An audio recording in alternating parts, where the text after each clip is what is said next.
नमस्ते मित्रों। जैसा बताया मिस्टर भंडारी ने कि एक बहुत ही गंभीर विषय पर चर्चा करने के लिए पार्टी के राष्ट्रीय मंच से मैं आपसे बातचीत कर रहा हूं।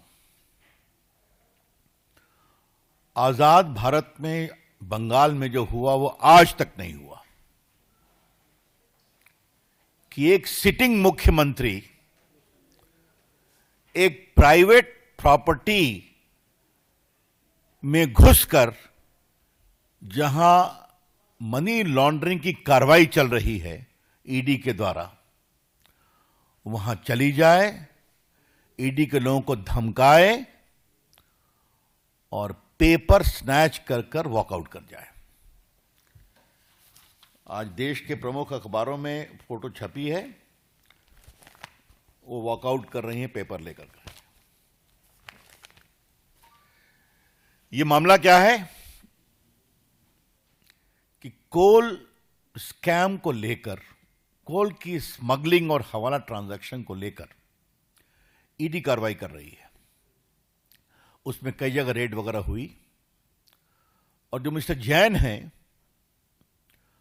उसके कंसल्टेंसी फर्म के बारे में यह शिकायत आई कि करोड़ों रुपए का ट्रांजैक्शन यहां से हुआ है। यह बात हम नहीं कह रहे हैं, ईडी ने अपने ऑफिशियल स्टेटमेंट में कहा है जो उनके वेबसाइट पर है, उसकी कॉपी हमारे पास है। उन्होंने पूरा लिंकेज बताया है। ऐसे में वो काम करने गए थे और आपको मालूम है बंगाल कोल स्मगलिंग का एक बहुत बड़ा हॉट स्पॉट बना है। रूलिंग पार्टी के बहुत लोग का इन्वॉल्वमेंट है, उसकी चर्चा कई बार हुई है, हम लोगों ने भी किया है। यहां पर स्पेसिफिक केस था और मैं फिर रिपीट करूंगा, ये रेड न ममता जी के घर पर थी, न उनके ऑफिस में थी, न टीएमसी के दफ्तर में थी, न टीएमसी के किसी नेता, विधायक, एमपी या ऑफिस बेरर के घर पे थी। ये रेड थी एक प्राइवेट कंसल्टेंसी फर्म जिसके यहां करोड़ों रुपए के मनी लॉन्ड्रिंग की शिकायत आई थी कोल स्कैम में, उसको फैसिलिटेट करने के।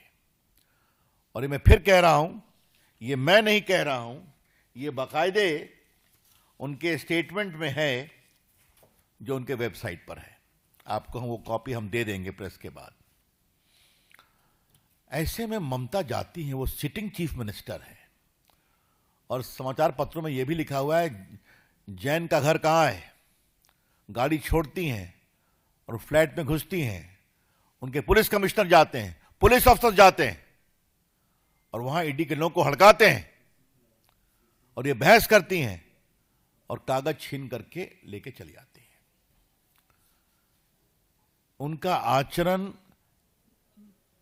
नहीं अमर्यादित, असंवैधानिक, शर्मनाक है, लेकिन लोकतांत्रिक मर्यादाओं का उन्होंने तार तार कर दिया है।